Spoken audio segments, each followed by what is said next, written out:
this Ghoul? I always wanted to have a lectern. Now I have a lectern and no audience. Oh my God. There you are, John. Come up here. You better come up here. Here, just see. Can we move this thing? We need a little help. I'm afraid it must have rollers, but it seems like it sure doesn't. Does it have rollers? Yeah. Let's get right around here somewhere. That's good. That's good. Always wanted to be a road. Very, very. All right, John. You see it right there. It's my course. Well, get to work here. Well, I'm sorry you waited so long, but it's pretty exciting. It's a very informal little group we got here today. Can you hear anything that I'm saying? Yeah. Okay, because nobody has microphones. So I will speak up anyway. Boy, I feel I never did. I hope they give me this thing every time because it's very exciting to stand here and vote for me, and it's going to be great. No taxes, nothing. Well. Well, it's good to be here and see all of you again. And I must admit here that I need a little help, and here comes the help right now. There it is. Gee, I don't know. I can see better without them. Well, they're dirty. And they're pretty filthy. How are you, sir? Okay. You in good voice? Yeah. He's my favorite wolf caller from way back. He really understands what it's like to be a werewolf, Your family a little hairy, were they? Well, Well, I forget, where did we first meet? Over in Rutherford? I think it was the first sequence. Secaucus, yeah. Yeah, sequence. It was Williams Auditorium or I something? think it was. Yes, that was how many years? 13, 14 years ago. More than that. Yes, I don't think you had a mustache at that time. Well, I think I did. Wow. Huh? I had the mustache since about Since you were born? No, Since you were 83 or 84. No, 83. I want to report, excuse me, a report that doesn't help to clean it. Well, we'll struggle through this somehow, folks. Well, I'm happy to see you folks are here. It's kind of too bad there's not more people on a rainy day like this. Coming so close to New Year's and Christmas Day, people just didn't want to go out. But it'd be a good place to spend. Is there any big football game today or anything on TV? It'd be a good place to come, like here anyway. But there were so many people here in in October, that people stood around so long that we never see any of them again. People waited for 3 hours or more to get into this sort of room, which is pretty discouraging. Were you discouraged? Oh, no. Never. You've been in some movies, right? Yes. What's your latest? Well, the latest one was Sexy American Idol. I have a pretty big part in that. I say Sexy American Idol? Sexy American Idol. It's a spoof of the big American Idol show. Who played the idol? Oh.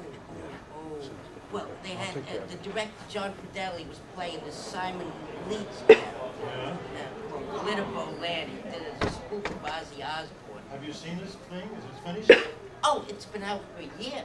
Oh, okay. They're selling at the EI table for $10. Actually, that's what they're charging me for copies, too.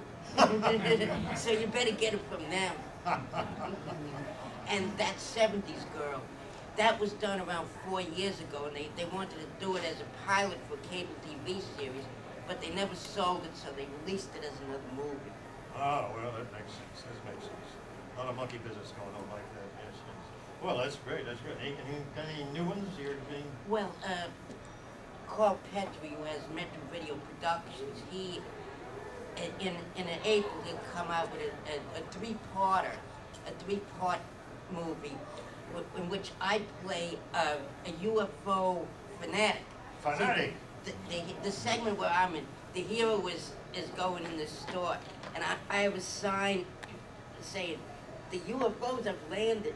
So I say, they're here! They're here! Don't you understand? The UFOs have landed! They're among us! And he goes in the store. Then he comes out, and I go after him as he goes in his car. Don't you understand? They're here! They're here! They're among us! And I run after him. Have they ever asked you to do Shakespeare? Oh, well, in Gladiator Eroticus, it was in ancient Rome, I play a Roman senator. And before they did that, I watched I, Claudius on Channel 13. Oh my God, I Claudius. Yeah, And I got that Shakespeare. What's that guy's name that did I Claudius, the actor? Patrick Stewart. Yeah. Patrick Stewart. And John Hurt. Yeah. And a friend of mine is making a biography of him for TV. His life. What? The guy's dead. No, wait, there's another name I was thinking of. Derek Jacobi? Doesn't matter. Oh, Derek Jacobi. There's the guy. That's the guy. Is he dead? I think so. Oh. But if he's not, we apologize to him and his family. Oh my. It's been really great meeting all you folks. Some of you for the first time, others are so faithful they keep coming back to this extravaganza that happens here. I think at this particular time of year is kind of too close to Christmas and New Year's to get people excited about going out, spending money and so on. But come April, we expect a huge crowd again here. And somehow Kevin, who runs this thing, is trying very hard to figure out how to keep the lines from being too long and holding people up from getting into their favorite spot in the convention. I don't know how he's going to do it because it's a fire marshal thing. You understand that the fire marshal come in as there's too many people in here. There were, in the past years, you really couldn't walk down the hallway. It was like this. And the fire marshal came in and said, hey, this is could be a catastrophe. And so he put rules and regulations in effect that only so many people could be in the building or on the tents or wherever at the same time, and that made people stand in line so long. And we got to get some way of getting to relax those rules. Well. Are there any questions? No questions. Okay. I didn't see any hands. How's your This is what I thought we'd been doing. Zach? Question there. Question. Zach, there's a question there. Is it a question? Yes. What's new with your radio career? No, Anything this since is interesting this? Because I can't hear what you said. Your radio career. Radio, since What's you filled in on the Oh, Mooney okay, Show. okay. It was revived at Halloween, much to my amazement. I used to do a show on CBS FM every Halloween, and they upgraded their music time-wise, and they got rid of me and doo-wop music, everything from the 50s. And I made a record in the 50s, so that qualified. And so for a whole year, nobody called me to be Halloween. And then suddenly this year, I think I was on 4 stations and also on the satellite. And I met a guy here earlier today. He said, I heard you on the satellite. I thought, oh, where? And I said, where did you hear me? He says, in Los Angeles. I said, holy smokes, it really works, huh? And he was all excited. He used to live here at one time, and suddenly he finds me on the satellite radio. But that was fun, really. And when I made that journey to the studio to make, we pre-recorded this stuff for Halloween airing, I ran into all these disc jockeys I used to know who are now struggling because they've changed the rules about being a disc jockey. And you go into the studio and you record all your announcements and things for a whole week, and they give you money for 2 hours instead of paying you for a whole week.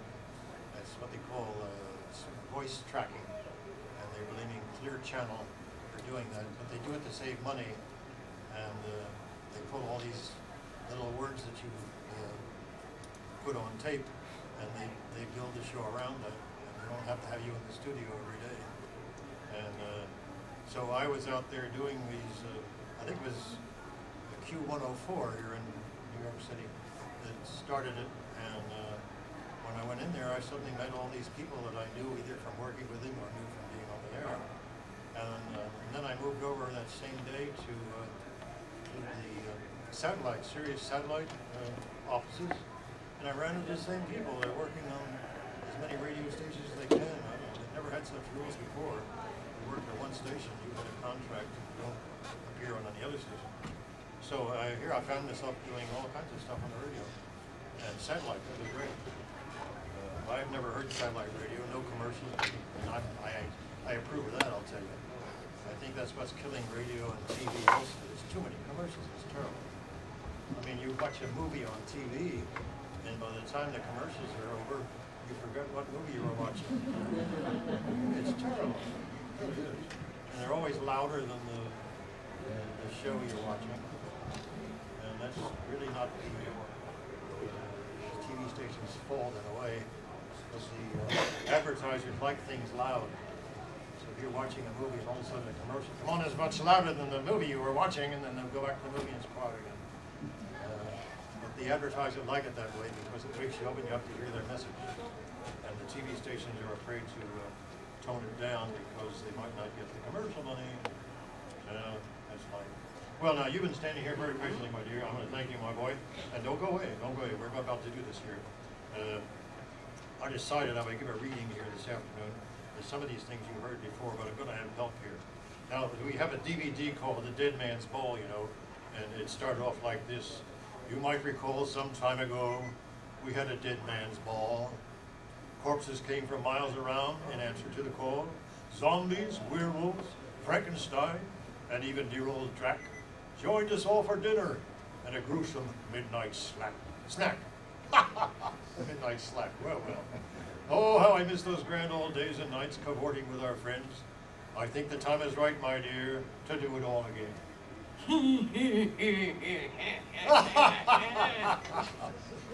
That's okay. And that's a good rehearsal there. I think that the mummy dropped by earlier and left his sacred scroll and showed me how to use it to restore a dead man's soul.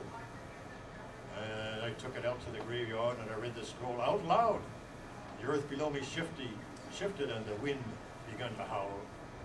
I felt the writhing corpses as they squirmed beneath my feet. Rain came pouring from the sky. I beat a swift retreat. I ran back to the lab and threw my raincoat on the floor, waiting for our friends to all come sloshing through the door.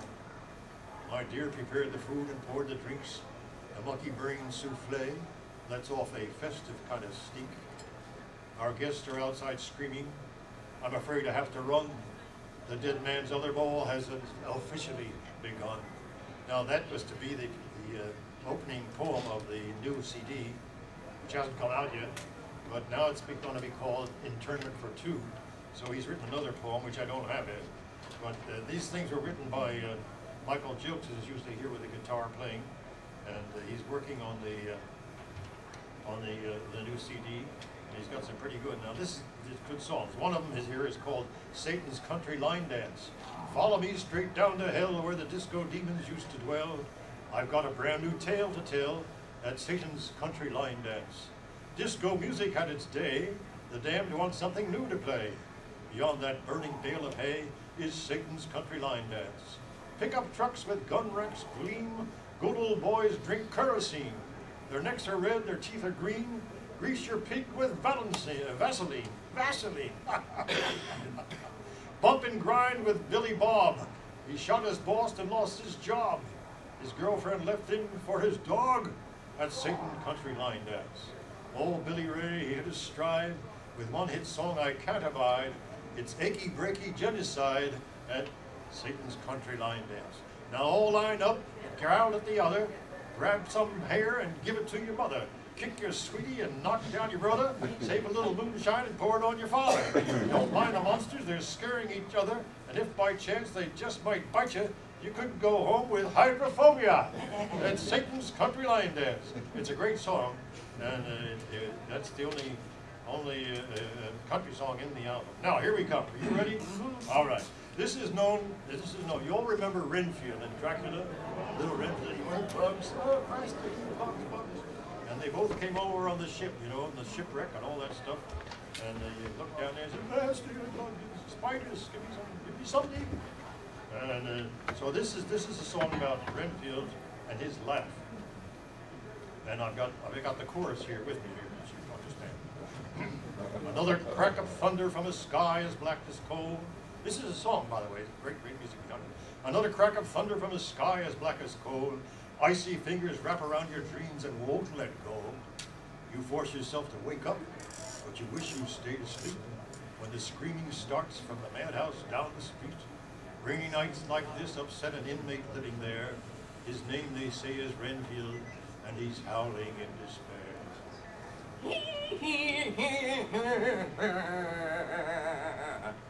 You remember that? That's what he did. He was down there in the boat. Okay, there's more. A Transylvania count destroyed his mind and left him mad, and not quite accidentally brought about the Renfield laugh.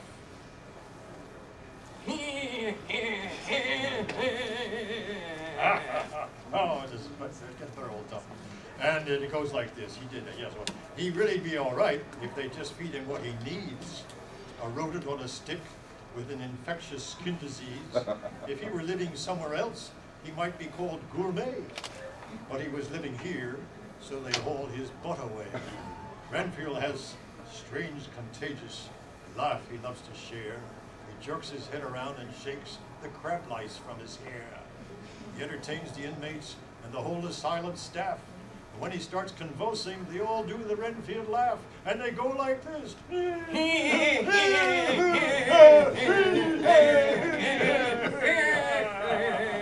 Renfield cries for takeout food, and just echo in the night, Dracula has found somebody else's neck to bite. He wants to serve his master only this and nothing more. The tears run down his cheeks into the drain down on the floor. Tonight, while stuffing cotton in your ears to dull the sound, but still can hear the screaming on the other side of town.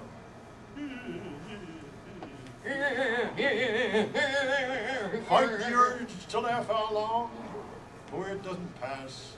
Nothing but a sedative will stop the Renfield laugh, and it goes like this.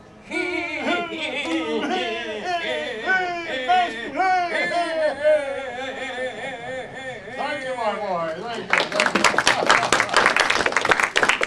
That's a song, by the way, and I've heard the results of it. It's really good, so it'll be fun to have that with when Mike is here. We can play that maybe next time. Oh my. I'm not going to hear. Oh, this is that's the Renfield song. I don't know if you can dance with it or not. I forget. And this one is called Monster Blues.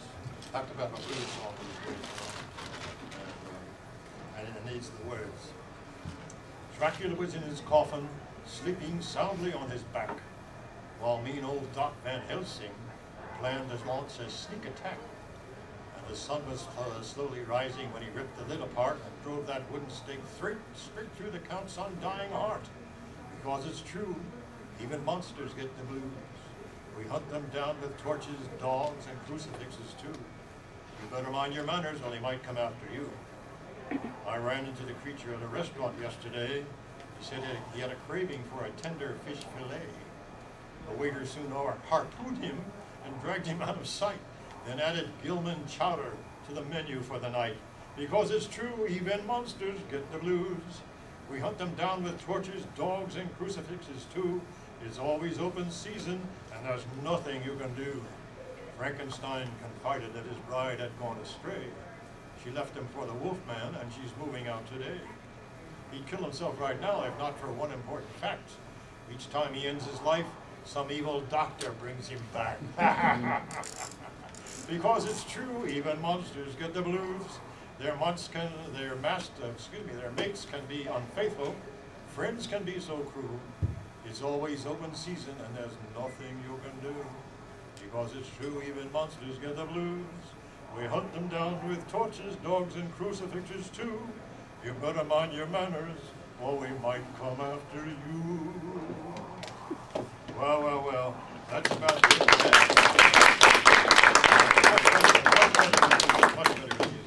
Are there any questions here today? There's a question. Are there any plans or chance that any of the disco team shows will be released on? Oh, the disco team. Yes, we have 2 tapes of theirs, of that show, which were made in haste at the very last month of the show. It was on the air for about 2.5 years, I guess. One of them is the last show, which is one I like to watch because all the kids, the young ladies, and everybody who danced on the show came back for the final show.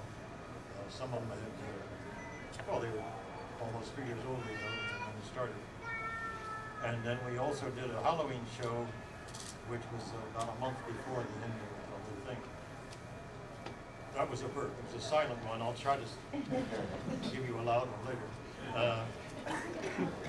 Anyway, we really haven't asked for permission. The Channel 47 was where that was done in Newark, New Jersey, on Main Street in the old Moss Theater. What's going on there now? They use it for big shows and stuff. Channel 47. And anyway, we do have the tapes. The quality is very good. But the best show was the last one. And there were a couple of guys there from musical groups, and they really added a lot of fun to it. So what we had to do is get a hold of Channel 47, which is now a total Spanish language station. And they may not even know that Channel 47 did this show because of new ownership right now. I don't know. But we'll try to get permission and get that out because it was good. And as I say, the guests, people who had made records, just really got in the spirit of it and made it a lot of fun. And the girls that were the regulars, we call them, that all showed up and danced and so on. Yeah, we got that into it. And I say it's on the big 2-inch reel tapes. We transferred it already to VHS size, but we have to get kind of permission to put it out.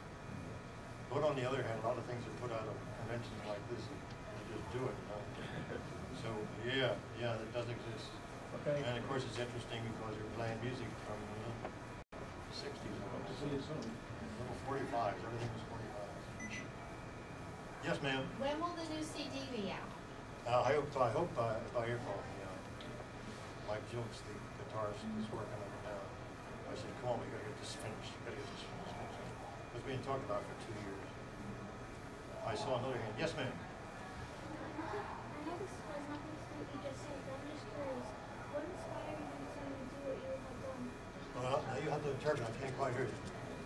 I got two noisy earpieces here. What inspired you to do what you've done? Am I what? What inspired you to do what you have done? Oh, did I do something wrong here? Why, I think because I had nothing else to do. I didn't know what I was going to do. I just kind of fell into doing little theater stage work in Philadelphia, and somebody said, hey, they're doing a cowboy show on TV. I guess we had a TV. That was 1955. Yeah, we had a TV at home. And so I went out there and I got a job holding the horse. It was a live cowboy show on TV, like a soap opera every afternoon, called Action in the Afternoon. And eventually they let some of us take parts more than just holding the horse. I was allowed to speak and so on. And at one time, toward the end of it, it ran for about a year. I played an undertaker in a suit like this, you know. I guess I put the life out of this. And so they asked me to introduce horror movies on TV, which were being done all over the country at the same time. And a lot of cities had somebody introducing them, called a host, a ghost host or something.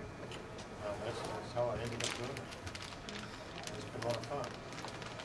More fun than I ever realized I was getting into. We weren't really scaring people, we were just having a lot of crazy fun on it. And is there another question here? Yes.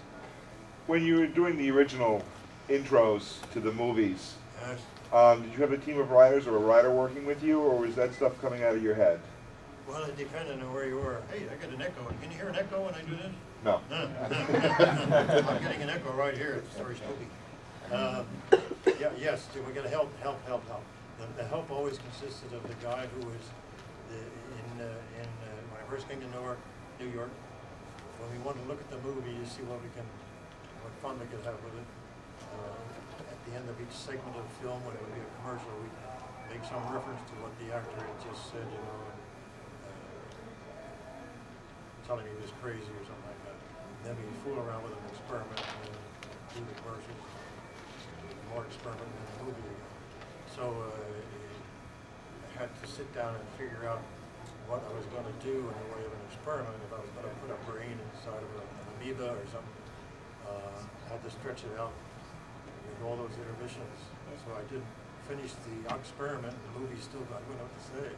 So I had to do slowly the experiment all the way through the whole film. When we watched the movies, to be able to make comments about how they ended each segment or the start of the next segment, we write down what they were saying or what they were doing. And same way with the commercials. We knew what the commercials were going to be. We could write down something about the commercials too. But when they started showing it several times over the weekend, like Channel 9 did, they would change the commercials so they couldn't have that fun. So we would sit and watch the film, and then we'd all make comments about, oh, you could jump right in here in the movie and then right there, instead of let the guy put you in there and you say something different and make it all crazy and funny. So we had more help. At Channel 9, I didn't have a lot of help because I used to watch the movies in my room. I lived in a hotel, and I'd sit there and look at these movies. They didn't have very good movies at Channel 9, but I had to sit there and watch them and figure out how to make something interesting and funny or whatever. Funny, gruesome, but so it was a mixture. But at 9, there was really nobody around when I was doing the film. But at Channel 7, they had very strict rules. We couldn't screen the movie without having engineer there too. He got in the school, and also the guy who helped produce the show.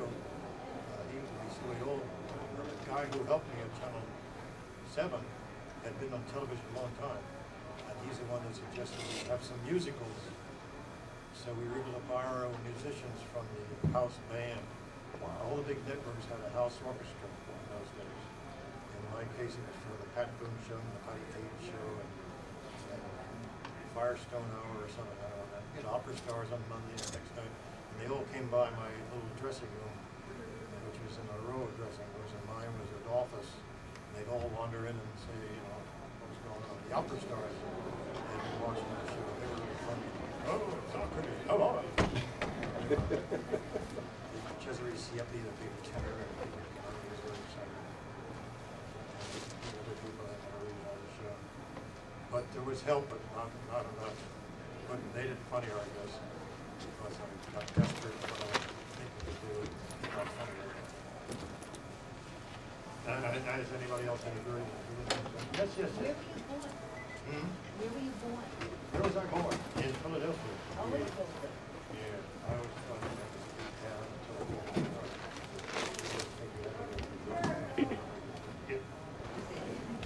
But it was very fun there. That show was amazing. The studio was probably 3 times as big as this. Big studio. With spiral staircases and they had big stonework here, black paper rings up and looked like stone. And it was very dark. I'd come down that stairway with a wicker basket and was dripping chocolate syrup, but I didn't believe it was blood. I could put head in there, you know. Well, good evening. My name is Roland, and tonight's movie is probably the worst film you ever saw. My wife was in a box, you know, and I took the box and she made noises, you know, and I take the hammer and stick the stick in her. I'm like, yeah, shut up. Never again, no. Is that what you read? Oh, well, anyway. That's where it all started. It was a lot of fun. That's where they had the cowboy show that I heard. Right, Oh, right. yeah. Will there ever be reruns on TV? Like you used to do before with the movies? Would it ever be on TV again? No. Reruns? Did I ever do anything before that? No. What did you No. say? Will there be Whatever. reruns? Reruns. No, because Reruns. they didn't have tape in those days. When I first started in Philadelphia, there was no tape. Yeah. So the only thing they could do was make a kinescope, which was aiming a camera at a television tube and digging for sound. But they didn't have that equipment in Philadelphia. So that's how they used to make news things. If it was a fire, they'd send a guy out with a 16mm camera and take a picture of the fire and bring it in and develop it and show it on the evening news. And an announcer would tell you what was going on. Occasionally they'd get somebody talking to somebody on the street with a handheld tape recorder. And then they'd sync it up so it looked tape made a big difference. Yes, yes, yes. Okay, okay. What else happens today besides this? Is a party tonight at 9:30 or something? Okay. I don't know where yet. Yeah. Well, that'll be good. Good. It won't be such a big crowd. It'll be a very friendly crowd if you stick around. Anybody going home? Or are you all staying here all weekend? Yeah, some are going home. Okay. Well, I certainly appreciate being here. Any more semi-brilliant questions? Okay. There's our big drummer up there, Mr. Susselberg. How are you, my boy? Zach. Are you in good shape? Oh yeah, I'm ready. Let me hear a little. Very good. You're better. Thank you very much. Take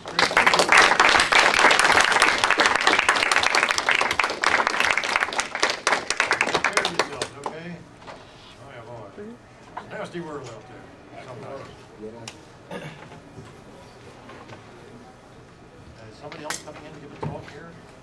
Shortly, 3:30.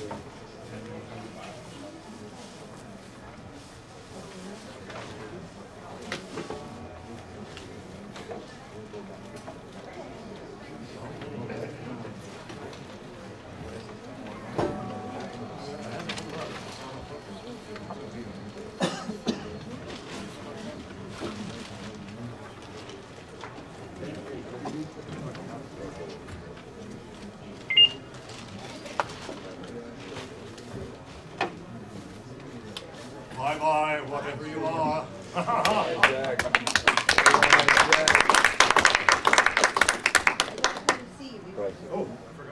Thank you. You got one and I got one. Should we spar here? All right, here, we can go right in here. She'd step on a spider. Yeah. I thought you got that one.